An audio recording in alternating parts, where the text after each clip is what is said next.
حضرت عبد القادر جیلانی رحمۃ اللہ علیہ فرماتے ہیں، کیا تم اللہ سے زیادہ عقل مند ہو؟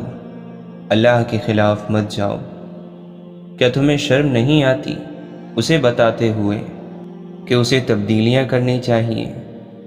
کیا تم اس سے زیادہ عقل مند، علم والے اور رحم کرنے والے ہو؟ کیا تم اللہ سے دور ہو یا نزدیک؟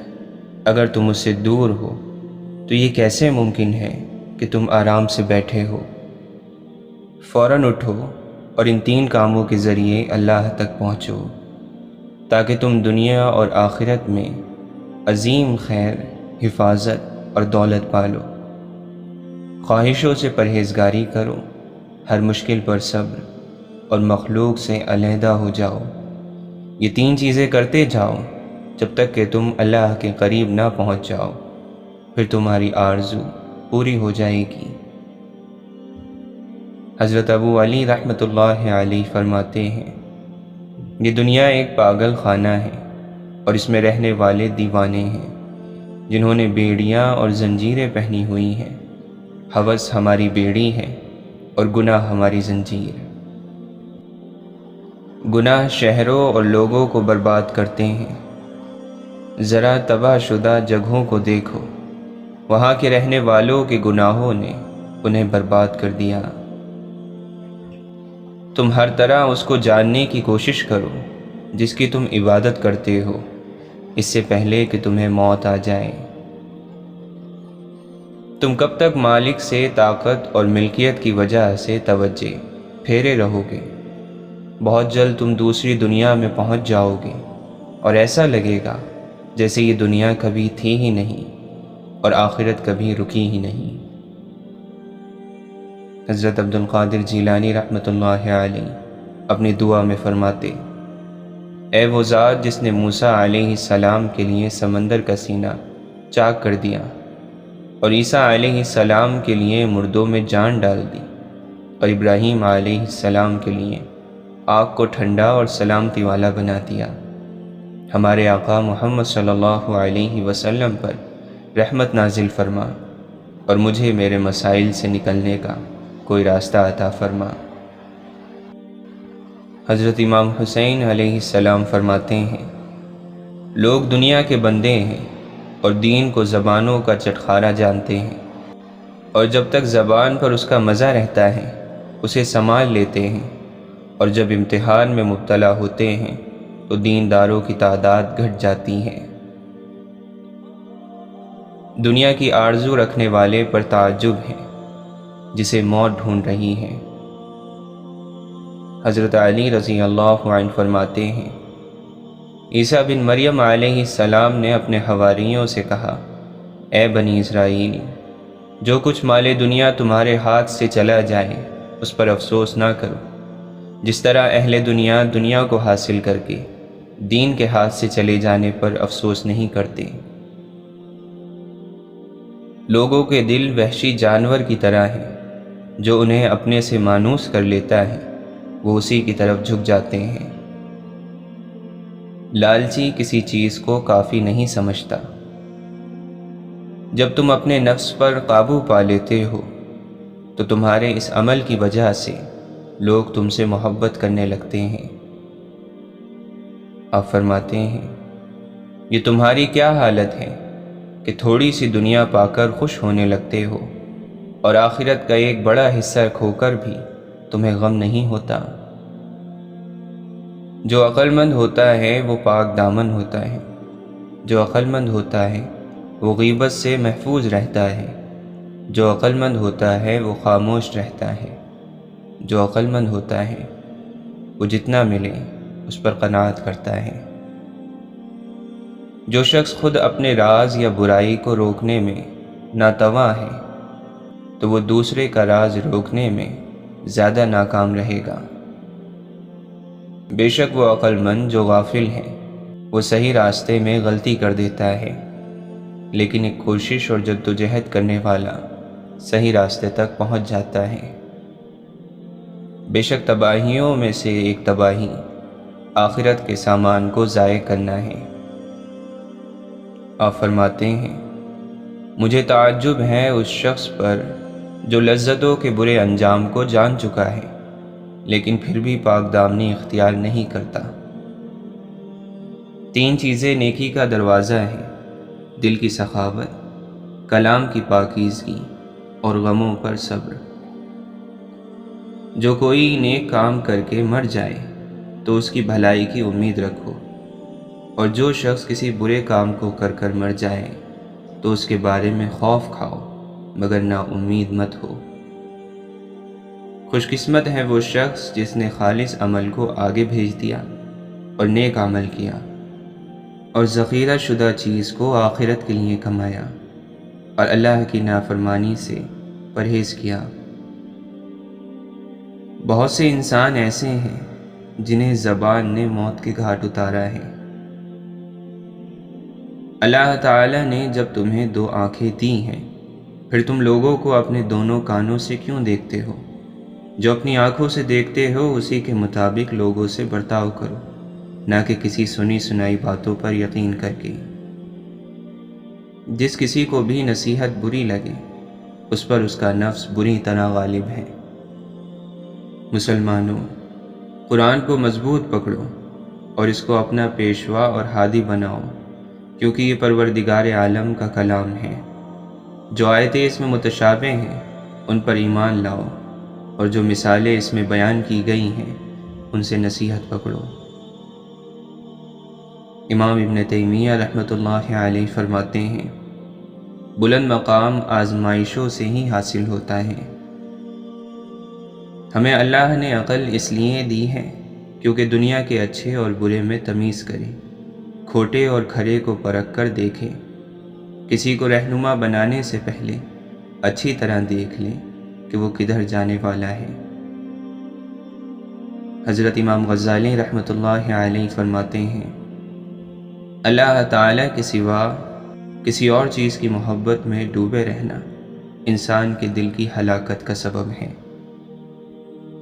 حسن بصری رحمۃ اللہ علیہ سے کسی نے پوچھا، دین کی بنیاد کیا ہے؟ آپ نے فرمایا کہ تقوی دین کی بنیاد ہے اور لالچ تقوی کو ضائع کر دیتا ہے۔ حسن بصری رحمۃ اللہ علیہ فرماتے ہیں، قبر گوشت اور چربی تو کھا جاتی ہے مگر ایمان نہیں کھا سکتی۔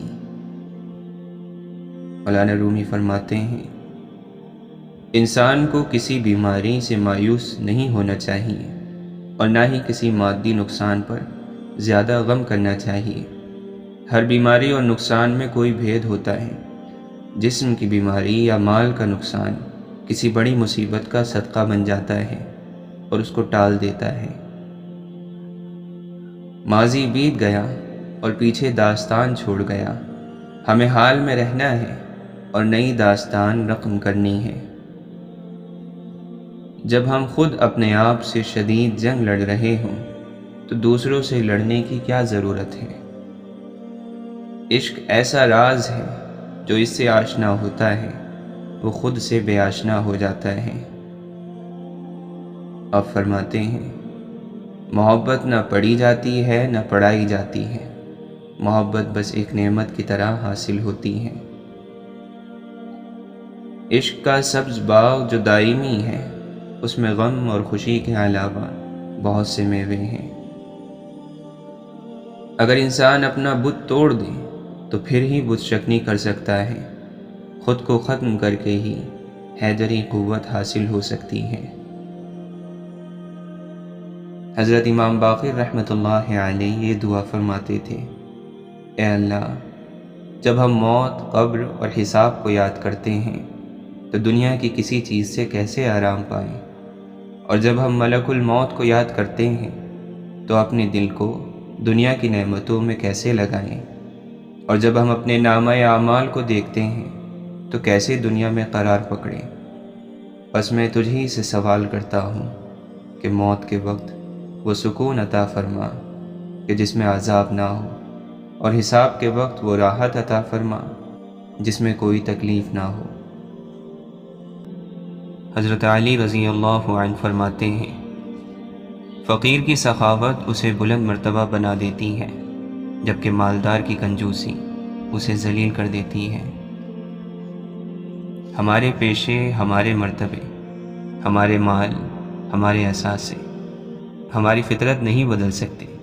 کمینہ کمینہ ہی ہوگا، خواہ کہیں بھی فائز ہو، سخی سخی ہوگا، خواہ وہ غریب ہو۔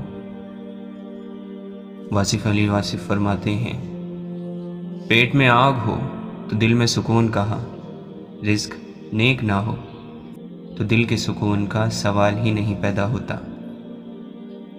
شکر کا مطلب یہ بھی ہے کہ لوگوں کو آپ اپنے اعمال سے، اپنے مال سے اور اپنے خیال سے آسانی عطا کرو۔ اچھے الفاظ پر کچھ خرچ نہیں ہوتا، لیکن اچھے الفاظ سے بہت کچھ حاصل ہوتا ہے۔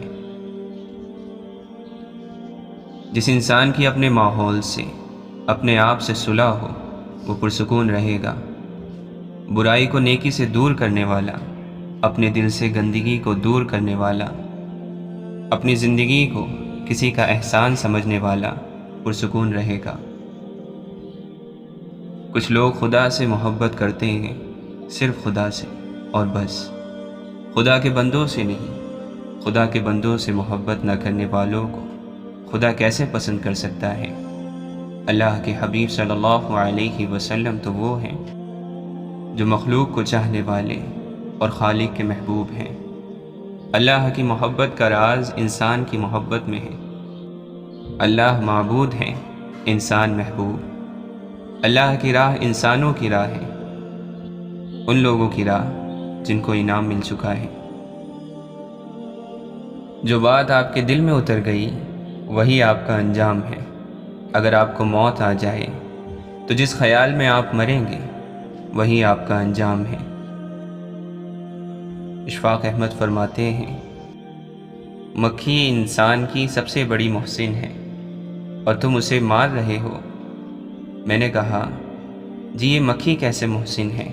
کہنے لگے، یہ بغیر کوئی کرایہ لیے، بغیر کوئی ٹیکس لیے انسان کو یہ بتانے آتی ہے کہ یہاں گند ہے، اس کو صاف کر لو تو میں چلی جاؤں گی، اور آپ اسے مار رہے ہیں۔ آپ پہلے جگہ کی صفائی کر کے دیکھیں، یہ خود بخود چلی جائے گی۔ اگر آپ دینا چاہو تو یہ دل ہے، اور اگر آپ حاصل کرنا چاہو تو یہ دماغ ہے۔ دماغ عام طور پر حاصل کرنے پر خوش ہوتا ہے، اور دل عام طور پر دے کر خوش ہوتا ہے۔ تم نے اللہ کو دل سے نکالا، اس نے تمہارے اندر سے اطمینان کو نکال دیا۔ اب تمہیں امن نہیں، دل کا سکون نہیں، خدا کی تمہارے ہاں گنجائش نہیں، تو دل کے سکون کی بھی تمہارے لیے گنجائش نہیں۔ حکم ہے کہ نہیں قرار پائے گا تمہارا دل مگر اللہ کے ذکر کے ساتھ، یہ نسخہ نہیں بدلتا۔ آپ فرماتے ہیں، ایک آدمی اگر غریب ہو تو غریب تو وہ اس وقت بھی ہوتا ہے جب کسی کو اپنی غریبی کا بتا رہا تھا، تو وہ بتانے کے بعد بھی غریب ہے۔ تو بتا کے اس نے کیا کیا؟ پریشانی حاصل کی۔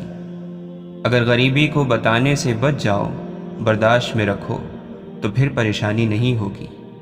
غریبی کا جو ذکر کرتا ہے کہ ہم بڑے غریب ہیں، بڑے پریشان ہیں، تو یہاں سے پریشانی شروع ہو جاتی ہے۔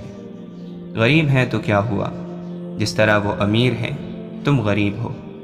وہ اپنی زندگی گزار رہا ہے، تم اپنی زندگی گزارو۔ بیان کرنے میں پریشانی ہوتی ہے۔ انسان اللہ عز و جل کے فیصلے کو تسلیم کیے بغیر سکون نہیں پا سکتا۔ آپ اللہ کے دوست کو نہیں ڈھونڈ سکتے، لیکن اگر سیدھے راستے پر چلو اور سچی طلب رکھو تو اللہ کے دوست خدا تک پہنچ جائیں گے۔ حقیقی سکون صرف اس وقت ملتا ہے جب آپ تنہائی میں خدا سے لو لگاتے ہیں۔ مولانا رومی فرماتے ہیں، اگر آپ محبوب کا قرب چاہتے ہیں پھر ایک دوسرے سے محبت کرو، چاہے ان کی موجودگی ہو یا غیر موجودگی، صرف ان کی بھلائی دیکھیں۔ گناہ کرنے کے بعد انسان میں ایک دلی تنگی پیدا ہو جاتی ہے، وہ اسی گناہ کا اثر ہوتا ہے۔ جب انسان اس گناہ پر اصرار کیے جاتا ہے تو وہی دل کی تنگی گرفت بن جاتی ہے۔ اگر تم ہر مشکل پر گھبرا جاتے ہو تو تمہارے اندر نکھار کیسے آئے گا؟ یہ حقیقت ہے کہ ہر ایک پر مشکل وقت آتا ہے، لیکن یہ اب اس پر ہے کہ وہ اس کو اپنے حصے میں کامیابی کے لیے استعمال کرے یا مایوس ہو کر بیٹھ جائے۔ کہتے ہیں کہ جب تیز بارش ہوتی ہے تو سارے پرندے چھپنے کی جگہ ڈھونڈتے ہیں، مگر عقاب اتنا اونچا اڑتا ہے کہ بادل اس سے نیچے رہ جاتے ہیں۔ روح کے اپنے آنکھ کان ہوتے ہیں جن سے وہ ان چیزوں کو بھی سمجھ لیتی ہے جن کو عقل نہیں سمجھ سکتی۔ جس کام سے انسان کو نفرت ہوتی ہے اس کی وجہ یہی ہے کہ اس کام کا عیب انسان پر ظاہر ہو جاتا ہے۔ دعا کیا کرو کہ اے اللہ، برے کاموں کے عیب کو ہم سے چھپائے نہ رکھ اور نیک کام میں کوئی عیب ظاہر نہ کر۔ برے اخلاق کو دور کرنے سے اگر نفس میں بے چینی ہو تو اس سے پریشان نہیں ہونا چاہیے، کیونکہ آگ پر پانی ڈالنے سے آگ کو پریشانی تو ہوتی ہی ہے۔ اچھے دن آپ کی طرف آتے نہیں، آپ کو ان کی طرف جانا پڑتا ہے۔ آپ فرماتے ہیں، اے بیٹا، کوشش میں لگے رہو، مرتے دم تک کوئی وقت ضرور آئے گا کہ اللہ کی رحمت تیرے ساتھ ہوگی۔ تیری جان کے مالک کے کان اور آنکھیں جھروکے پر لگی ہوئی ہیں کہ کون مجھے درد سے پکارتا ہے۔ جب انسان مصیبت میں گرفتار ہوتا ہے تو توبہ کے ذریعے اپنے لیے آرام گاہ بنانے کا سوچتا ہے۔ مصیبت سے نجات پاتے ہی اپنی توبہ کو بھول جاتا ہے۔ اللہ تعالیٰ کی نعمتوں پر اس کا شکر ادا کرنا نعمت سے بھی زیادہ اچھا ہے۔ انسان اپنی بیوقوفی سے اپنے جسم کی خواہشیں پوری کرنے کے شوق میں اپنی روح کو فنا کر ڈالتا ہے۔ جو شخص اپنی روح کو فنا کر چکا ہو اس میں عشق کی آگ نہیں لگتی۔ ایسا شخص تلاش کر جو اس آگ کو قبول کر سکے۔ یہ دنیا مرتے وقت تیرا ساتھ نہیں دیتی، اپنا قدم پیچھے ہٹا لیتی ہے۔ دنیاوی یار تیرے دائیں بائیں پھرتا ہے اور دعوے کرتا تھا تیرا درد اٹھا لوں گا، لیکن اس نے کچھ نہ اٹھایا۔ موت کے سپاہی آتے ہیں تو وہ جان پہچان بھی بھول جاتا ہے۔ نفس کی خواہشوں کی تمام لذتیں مکر اور دھوکہ ہے، ناقص نور اور جھوٹ کی چمک ہے۔ اس کے چاروں طرف اندھیریاں ہیں اور تیرا راستہ لمبا ہے۔ تو اس کی روشنی میں نہ خط پڑھ سکتا ہے اور نہ منزل تک سواری چلا سکتا ہے۔ کامل انسان خاک پکڑے تو سونا بن جائے، ناقص اگر سونا لے لے تو خاک ہو جائے۔ مولانا رومی فرماتے ہیں، اللہ جس کو شکر کی نعمت عطا کر دیتا ہے تو وہ بڑا اور بے نیاز بن جاتا ہے۔ نیک لوگ چلے گئے اور ان کے اچھے اعمال باقی رہ گئے، اور برے لوگ بھی چلے گئے اور ان کے ظلم اور لعنت باقی رہ گئے۔ جسم ہماری وجہ سے پیدا ہوا ہے، نہ کہ ہم اس کی وجہ سے۔ بدنصیبی بڑی خوبصورت شکل میں آتی ہے اور ہم اسے نہیں پہچان پاتے۔ اسی طرح خوش نصیبی بظاہر خوبصورت شکل میں نہیں آتی اور ہم اسے بھی پہچاننے سے انکار کر دیتے ہیں۔ تم جتنا زیادہ خاموش رہو گے اتنا زیادہ سننے کے قابل ہوگے۔ شیخ عبد القادر جیلانی رحمۃ اللہ علیہ فرماتے ہیں، بیٹا اپنے لقمے اور کپڑے اور دل کو صاف کرو تو صفائی والے ہو جاؤ گے، اور پھر تمہارا نام بزرگ اور صوفی رکھا جائے گا۔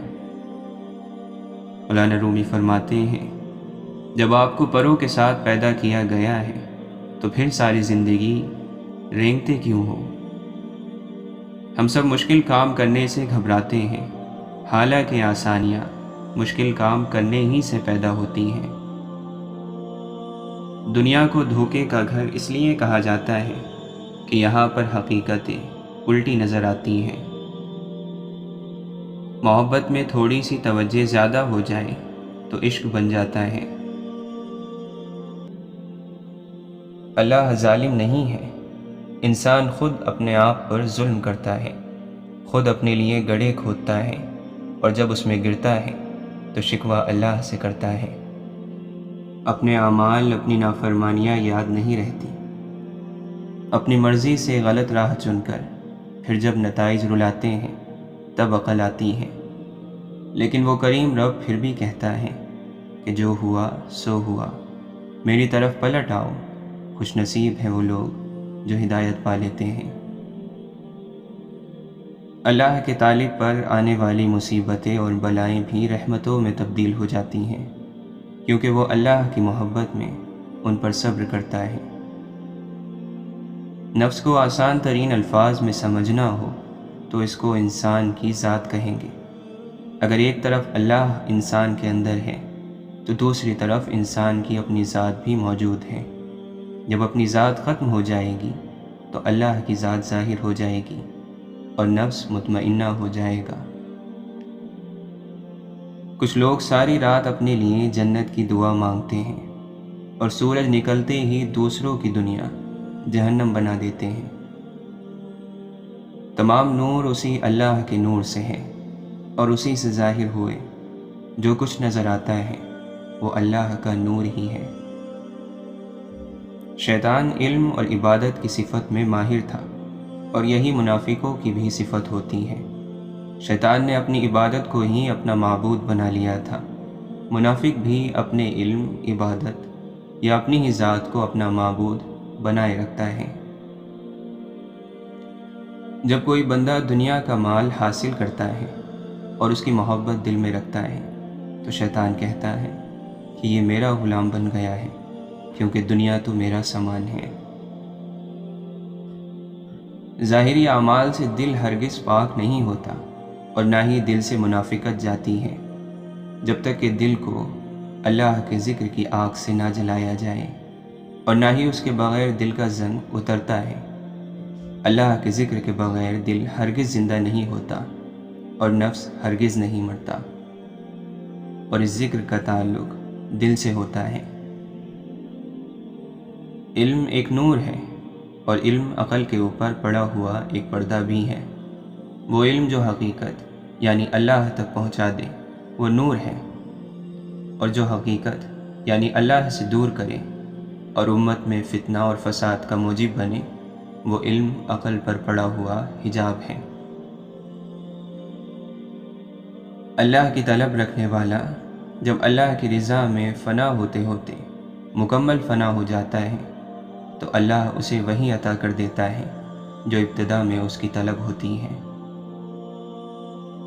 اللہ کامیابیوں اور ناکامیوں سے اپنے بندوں کو آزماتا ہے، حتیٰ کہ اس نے نبیوں کو بھی اسی طرح آزمایا۔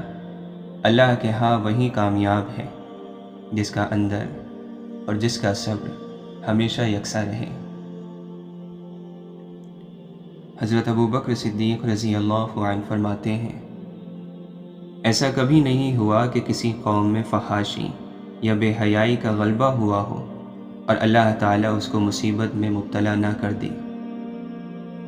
جو شخص سیدھی راہ پر چلتا ہے تو وہ خود اپنے فائدے کے لیے چلتا ہے، اور جو گمراہی کا راستہ اختیار کرتا ہے وہ اپنے ہی نقصان کے لیے اختیار کرتا ہے، اور کوئی بوجھ اٹھانے والا کسی دوسرے کا بوجھ نہیں اٹھائے گا۔ ہو سکتا ہے کہ صدقے کا 1 درہم 1000 درہم پر سبقت لے جائے، وہ درہم وہ ہے جو سچے دل سے دیا جائے۔ زکوٰۃ دے کر اپنے مال کو مضبوط قلعے میں محفوظ کر لو، اپنے بیماروں کا علاج صدقے کے ذریعے کیا کرو، اور مصیبت کے نازل ہونے کے وقت دعا اور عاجزی سے مدد مانگو۔ حضرت علی رضی اللہ عنہ فرماتے ہیں، اونٹ کے کوہان میں چھری اتنا جلدی اثر نہیں کرتی جتنا جلدی رزق ان لوگوں کے پاس آتا ہے جو دوسروں کو کھانا کھلاتے ہیں۔ سب سے زیادہ بدقسمت وہ بوڑھا ہے جس کے بڑھاپے میں گناہ کی تمنا ہو، جوانی میں توبہ تو بزرگوں کا شیوا ہے، بڑھاپے میں گناہ عذاب کے علاوہ کیا ہے؟ واصف علی واصف فرماتے ہیں، اللہ تعالیٰ نے اپنا ایک انتظام رکھا ہوا ہے، اس نے پرندوں کی جیب نہیں رکھی لیکن ان کا رزق رکھا ہے۔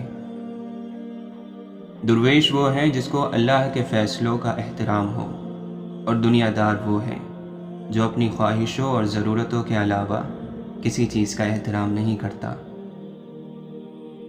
مانگنے والے کو مانگنے والا بننے سے پہلے مدد دے دو، سائلوں کو سوال کرنے کی تکلیف سے بچایا کرو۔ لوگوں کی ضروریات کو اگر الفاظ بننے سے پہلے آپ مدد کر دیں تو آپ کو اللہ والا بنا دیا جائے گا۔ یہ یاد رکھنا کہ گلہ کرنے والا آزمائش سے نہیں بچ سکتا، اور شکر کرنے والا سکون اور لطف سے نہیں بچ سکتا۔ عبادت تو وہ ہے جو معبود یعنی اللہ کو منظور ہو جائے، ورنہ کروڑوں سال کی عبادت ایک سجدہ نہ کرنے سے ضائع ہوتی دیکھی گئی ہے۔ نیکی کا راستہ محنت کا راستہ ہے، نیکی سے روکنے کا راستہ بھی محنت کا ہی راستہ ہے، لیکن انجام میں بڑا فرق ہے، جنت اور دوزخ کا۔ محنت کے نتیجے میں اتنا بڑا فرق کیا قابل توجہ نہیں؟ اگر انسان کو اچانک نگاہ مل جائے تو وہ خوف سے پاگل ہو جائے، یہ دیکھ کر کہ زمین انسانی ڈھانچوں سے کس طرح بھری پڑی ہے۔ یہ ویرانے کبھی آباد تھے، یہ آبادیاں بھی کبھی ویرانے بن جائیں گی۔ دنیا میں کون کون نہیں آیا، یہاں کیا کیا نہیں ہو چکا، کتنے باغ جہان میں لگ لگ کر سوکھ گئے۔ اصل علم یہ ہے کہ آپ نے اپنی زندگی میں کتنے لوگوں کی زندگی میں چراغ جلائے، کتنے مکانوں میں آپ نے روشنی کی، آپ نے کتنے لوگوں کو فائدہ پہنچایا، آپ نے اس دنیا میں کیا کیا تقسیم کیا، دنیا کو کیا دیا، آپ اللہ کے بندوں کو کیا دے کے آ رہے ہیں، آپ کتنے لوگوں کو معاف کر کے آ رہے ہیں، کتنے لوگوں سے معافی مانگ کر آئے ہیں، آپ نے کس مقام پر اللہ کے خوف سے جھگڑا بند کیا، کون سا گناہ جو ممکن تھا مگر اللہ کے ڈر سے، اللہ کے خوف سے چھوڑ دیا، کون سی چیز تھی راستے میں پڑی ہوئی اور آپ نے اسے اس لیے نہیں اٹھایا کہ اللہ کا خوف آ گیا تھا۔ حضرت شیخ عبد القادر جیلانی رحمۃ اللہ علیہ فرماتے ہیں، جب اللہ تعالیٰ کی محبت کسی شخص کے دل میں ٹھہر جاتی ہے تو بندہ اس سے مانوس ہو جاتا ہے اور ہر اس چیز کو دشمن سمجھنے لگتا ہے جو اس کو اللہ تعالیٰ کی محبت سے غافل کر دے۔ حضرت عبداللہ بن مسعود رضی اللہ عنہ فرماتے ہیں، میں سمجھتا ہوں کہ بندہ گناہ کرنے کی وجہ سے علم بھول جانے کا شکار ہوتا ہے۔ اللہ کے نبی صلی اللہ علیہ وسلم نے فرمایا، طاقتور مومن اللہ تعالیٰ کے نزدیک کمزور اور ناتواں مومن سے زیادہ بہتر اور پسندیدہ ہے، اور ہر ایک میں بھلائی ہے۔ تم اس چیز کی تمنا کرو جو تمہیں فائدہ پہنچائے اور کمزور نہ بنو۔ اگر مغلوب ہو جاؤ تو کہو اللہ تعالیٰ کی تقدیر ہے، جو اس نے چاہا کیا، اور لفظ اگر مگر سے گریز کرو، کیونکہ اگر مگر شیطان کے کاموں کا دروازہ کھول دیتا ہے۔ اللہ کے نبی صلی اللہ علیہ وسلم نے فرمایا، ایوب علیہ السلام غسل کر رہے تھے کہ سونے کی ٹڈیاں ان پر گرنے لگیں، وہ ان کو اپنے کپڑے میں جمع کرنے لگے۔ ان کے پروردگار نے ان کو پکارا کہ اے ایوب، جو کچھ تم دیکھ رہے ہو سونے کی ٹڈیاں، کیا میں نے تمہیں اس سے بے پرواہ نہیں کر دیا؟ انہوں نے عرض کیا کہ صحیح ہے اے رب العزت، لیکن تیری برکت سے میں کس طرح بے پرواہ ہو سکتا ہوں؟ حضرت ابو ذر غفاری رضی اللہ عنہ اللہ کے خوف سے اتنا روئے کہ ان کی آنکھیں دکھنے لگیں۔ لوگوں نے حضرت ابو ذر رضی اللہ عنہ سے کہا کہ آپ اپنے اللہ سے دعا کریں کہ وہ آپ کی آنکھوں کو ٹھیک کر دے۔ حضرت ابو ذر رضی اللہ عنہ نے فرمایا، میرا مقصد اس سے بڑا ہے کہ جس کا مجھے ڈر ہے۔ پوچھا گیا، آپ کا مقصد کیا ہے؟ اس پر آپ نے فرمایا، وہ دو عظیم امر ہیں، جنت کی خواہش اور دوزخ سے امان۔ جو دل غفلت کی دلدل میں پھنس گیا ہے، اس دل سے تو پتھر اچھے ہیں۔ واصف علی واصف فرماتے ہیں، نفس کو قابو کرنے کا اور نفس کو پاک کرنے کا آسان طریقہ کیا ہے؟ ذکر، اور ذکر میں گم ہو جانا۔ پھر اس کی یاد میں ایسا گم ہوا کہ نفس کی بات ختم ہو گئی۔ تو جب تک آپ کسی کی یاد میں اور خیال میں گم نہیں ہوتے ہیں، نفس سے بچنا مشکل ہے۔ لوگ کثرت دنیا ہی کی وجہ سے کافر یا مشرک بنتے ہیں۔ کبھی کسی مفلس نے خدائی کا دعویٰ نہیں کیا، جب بھی کیا کسی دنیا والے نے ہی کیا۔